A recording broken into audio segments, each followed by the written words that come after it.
Back to MKG Biotech Club. Today I'm going to discuss two very confusing topic with you, that is apoptosis and necrosis. My main motto is to familiarize you with the mechanism of apoptosis and necrosis. Basically होता क्या है कि ये दोनों techniques ही आपकी बहुत ही ज्यादा exam point of view से इंपॉर्टेंट है. आपके ग्रेजुएशन में या पोस्ट ग्रेजुएशन में भी बहुत सारे क्वेश्चंस आते हैं इससे रिलेटेड. बट काफी सारे बच्चों को इसमें प्रॉब्लम होती है, कंफ्यूजन हो जाता है कि कौन सी कंडीशन में अपोप्टोसिस हो रहा है, कौन सी में नेक्रोसिस हो रहा है. तो मेरा मेन मोटिव है कि मैं आपके संग इस तरीके से डिस्कस करूं कि आप लोग बहुत ही अच्छे से ले मैन लैंग्वेज में, आप कह सकते हैं कि मैं आपके संग डेली के एग्जाम्पल्स लेके, डेली रूटीन लाइफ के जो हमारे एग्जाम्पल है उनके थ्रू इस प्रोसेस को समझाने की कोशिश कर रही हूँ आपको. ठीक है, तो फर्स्ट हमारी है अपोप्टोसिस. ठीक है, एंड सेकेंड वन है नेक्रोसिस. दोनों ही कंडीशन में सेल में कुछ ना कुछ डैमेज हो रहा है. ठीक है, ये हमारा बेसिक जो एक प्रोसेस है ये हो रही है. ठीक है, इसमें कोई कंफ्यूजन नहीं है कि दोनों में ही कुछ ना कुछ सेल में चेंजेस आ रहे हैं. ठीक है, अभी डैमेज नहीं बोल रहे, अभी हम चेंजेस वर्ड यूज कर रहे हैं. एंड कहीं ना कहीं कुछ ना कुछ सेल में कंटेंट डाई कर रहा है.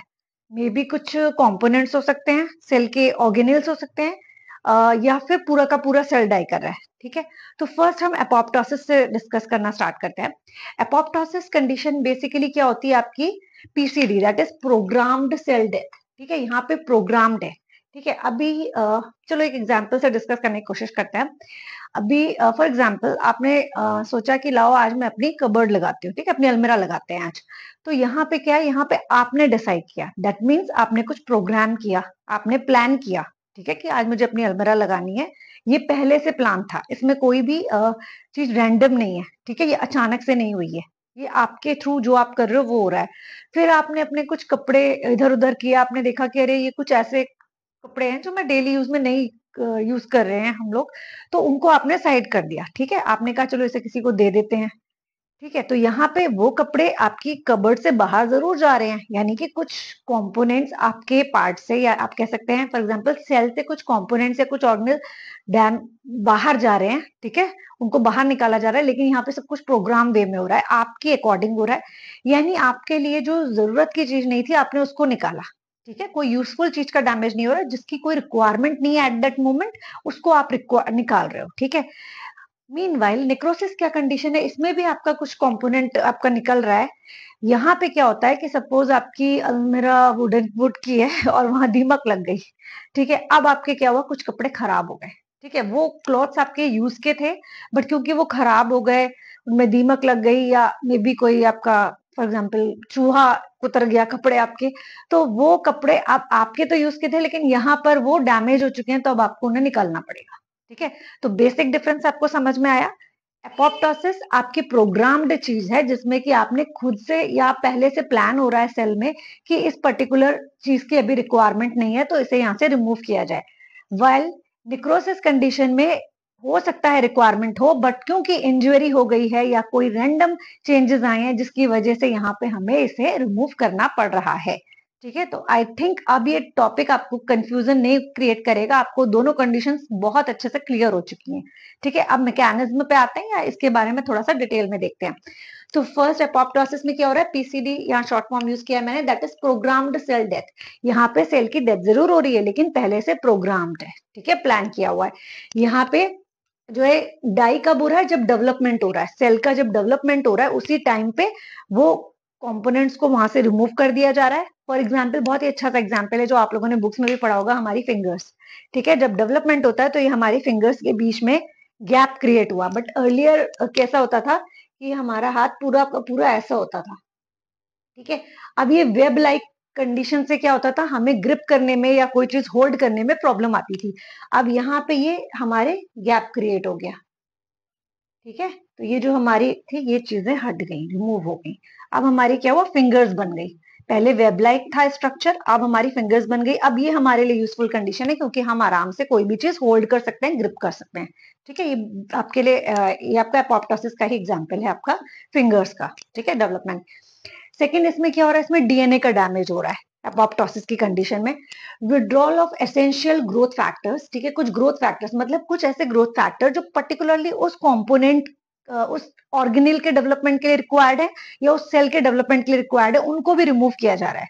ठीक है, ताकि उसमें डेवलपमेंट ना हो पाए या उसकी ग्रोथ ना हो पाए, उसको रोक दिया जाए, स्टॉप कर दिया जाए, और न्यूट्रिएंट्स को भी रिमूव किया जा रहा है ताकि ये न्यूट्रिएंट्स या ये ग्रोथ फैक्टर्स बाहर चले जाएंगे तो उस पर्टिकुलर सेल की ग्रोथ ना होने पाए। ठीक है, ये सब चीजें प्लान्ड हो रही है हमारी बॉडी में। ठीक है, नेक्स्ट है attachment by attack by cytotoxin lymphocytes. तो यहाँ साइटोटॉक्सिन लिम्फोसाइट्स अटैक कर रहे हैं। ये टॉपिक बेसिकली आपने इम्यूनोलॉजी में ज्यादा पढ़ा था, तो वहां पे आपके ये कौन अटैक कर रहा है, साइटोटॉक्सिन लिम्फोसाइट्स अटैक कर रहे हैं। देन डिटैचमेंट फ्रॉम सबस्ट्रेट, तो ये पर्टिकुलरली जहां पे थे, जिस पार्ट में थे, वहां से ये दूर चले जाएंगे। ठीक है, ये हो गई आपकी मेन, अगर हम बात करें एपोप्टोसिस की। नेक्स्ट नेक्रोसिस, जैसे कि मैंने बताया कि कुछ अचानक से हो गया, कुछ इंजरी हो गई, दीमक लग गई हमारी अलमीरा में, हमारे कपड़े खराब हो गए, या चूहा कुतर गया, कुछ भी ऐसी कंडीशन हो गई जिसमें हमारी यूज की चीज थी लेकिन अब वो खराब हो चुकी है, तो दैट्स वाई हमें उसे रिमूव करना पड़ेगा। ठीक है, अब हमारे पास कोई ऑप्शन नहीं है, अब हमें रिमूव करना ही पड़ेगा क्योंकि वो डिस्ट्रॉय हो चुकी है, डैमेज हो चुकी है। तो यहाँ पे unregulated digestion of cell fragments, तो यहाँ पे सेल जो है फ्रेगमेंट्स के फॉर्म में या का पूरा सेल डिस्ट्रॉय करके हम उसे रिमूव कर देते हैं, लेकिन most important thing that is unregulated. जबकि यहाँ एपोप्टोसिस के केस में ये क्या था, प्रोग्राम्ड सेल डेथ, या यू कैन से रेगुलेटेड। ठीक है, तो ये रेगुलेटेड है, ये अनरेगुलेटेड है। सेकेंड चीज, ये रिजल्ट किसका होता है, ये है कोई इंजरी हो जा रही है या फिर एक्सपोजर हो रहा है किसी टॉक्सिक सब्सटेंस का सेल में, जिसकी वजह से वो कंपोनेंट या वो सेल अब हमारा डैमेज हो चुका है, अब हम उसे रिमूव करना पड़ेगा। ओके, अब बात करते हैं मैकेनिज्म की। तो अब मैं स्टार्टिंग कर रही हूँ मैकेनिज्म समझाने के। सबसे पहले एक हमने नॉर्मल सेल ले लिया, ठीक है, जिसमें हमारा न्यूक्लियस भी है, आपकी एंडोप्लाज्मिक रेटिकुलम भी है, लाइसोसोम्स है, और जितने भी डिफरेंट सेल ऑर्गेनल्स होते हैं सारे के सारे सेल में प्रेजेंट है। एपोप्टोसिस की बात करें तो सबसे पहले क्या होता है, न्यूक्लियर फ्रेगमेंट, हमने क्या पढ़ा था, DNA damage. DNA damage that means हमारे न्यूक्लियस में डैमेज हो रहा है। तो यहाँ पे हमारे न्यूक्लियर फ्रेगमेंट्स में ये न्यूक्लियस को डैमेज कर गया, ये देखिए ये डैमेज हो चुका है आपका न्यूक्लियस। ये पहले यहाँ पे ऐसे था, ठीक है, अब यहाँ पे आपको ये छोटे छोटे से दिख रहे हैं, मतलब ये न्यूक्लियर आपका न्यूक्लियर डैमेज हो चुका है, ब्रेक हो चुका है। ठीक है, नेक्स्ट इसमें क्या हुआ, सेल में फ्रेगमेंट्स हो गए। अब पूरे के पूरे सेल ने डिस्ट्रॉय करना स्टार्ट किया, डिफरेंट डिफरेंट ऑर्गेनल्स को बाहर रिमूव करना स्टार्ट किया। ठीक है, फेगोसाइटोसिस हो गई, जिसमें जो डैमेज पार्ट था फेगोसाइटोसिस के थ्रू उसको बाहर निकाल दिया, और बाकी हमारा जो नॉर्मल सेल था या जो रिमेनिंग सेल था वो पूरा का पूरा कंटेंट वापस आ गया। ठीक है, लेकिन यहाँ पे आपका क्या हो रहा है, बेसिकली एनगल्फमेंट हो रहा है फ्रेगमेंट्स का, मतलब जो पार्ट हमारे डिस्ट्रॉय हुआ है, जो पर्टिकुलर ऑर्गेनल डिस्ट्रॉय, या तो उसे आपको पता है हमारे सेल में भी लाइसोसोम्स होते हैं, वो एनगल्फ कर जाते हैं, या तो उन्होंने ही एनगल्फ करके डाइजेस्ट कर लिया, ठीक है, या फिर उस पर्टिकुलर पार्ट को बाहर रिमूव कर दिया। यहाँ पर किसी भी तरीके का इन्फ्लेमेशन रिस्पॉन्स नहीं प्रोड्यूस होता है। ठीक है, in the case of apoptosis. Okay, while necrosis की बात करें, यहाँ भी नॉर्मल सेल था, यहाँ पे सबसे पहले कंडीशन क्या है कि सेल ने स्वेल करना स्टार्ट किया। दैट मीन्स जो भी आपके सेल ऑर्गेनल थे उन्होंने स्वेल करना स्टार्ट किया, थोड़ा सा स्पेस ज्यादा लिया। स्वेलिंग जैसे कि हाँ हमारी बॉडी में जनरली बहुत जल्दी ऑब्जर्व होती है, कोई मॉस्किटो काट गया, आप देखेंगे रेडिश हो जाता है, स्वेल कर जाता है, या कोई डिफरेंट टाइप का इंसेक्ट हमें बाइट कर गया तो वहां पे उस जगह पे इन्फ्लेमेशन हो जाता है, या रेड कलर के ब्लू कलर के निशान पड़ जाते हैं, इचिंग होती है, पेन होता है। ठीक है, तो these type of results occur. तो यहाँ पे सेल स्वेल करा, सेकेंड फिर सेल ने ब्रस्ट कर दिया, सेल ब्रेक डाउन हो गया और जितने भी कंपोनेंट्स थे वो ब्रेक डाउन हो गए। अब यहाँ पे इन्फ्लेमेशन रिजल्ट होगी कि यहाँ पे जब सेल ब्रेक हो रहा है, कोई सेल डिस्ट्रॉय हो रहा है, इन दैट कंडीशन आपके आसपास के जितने भी सेल्स हैं वहां पे उसका कुछ ना कुछ, क्योंकि ये डैमेज पार्ट है तो ये इन्फ्लेमेशन शुरू करेगा या कोई रिएक्शन शो करेगा। ठीक है, तो I think that's all about mechanism of apoptosis and necrosis. तो यहाँ रिजल्ट की बात करें, in the case of apoptosis no inflammatory reactions या inflammation takes place, while in case of necrosis inflammation occurs. okay, तो हमें पता चल गया एपोप्टोसिस प्रोग्राम्ड है, नेक्रोसिस अनप्रोग्राम्ड है। ठीक है, एपोप्टोसिस के केस में हमारे डीएनए डैमेज हो रहा है, प्लाज्मा मेम्ब्रेन डैमेज हो रही है, और साइटोटॉक्सिन हो रही है, साइटोटॉक्सिस के थ्रू सेल का वो पार्ट जो है एनगल्फ कर लिया जा रहा है। यहाँ कोई टाइप का एनगल्फमेंट नहीं हो रहा है, यहाँ का पूरा सेल को जो है बर्स्ट कर जाता है, डेड हो जाता है और उसको बाहर निकाल दिया जाता है।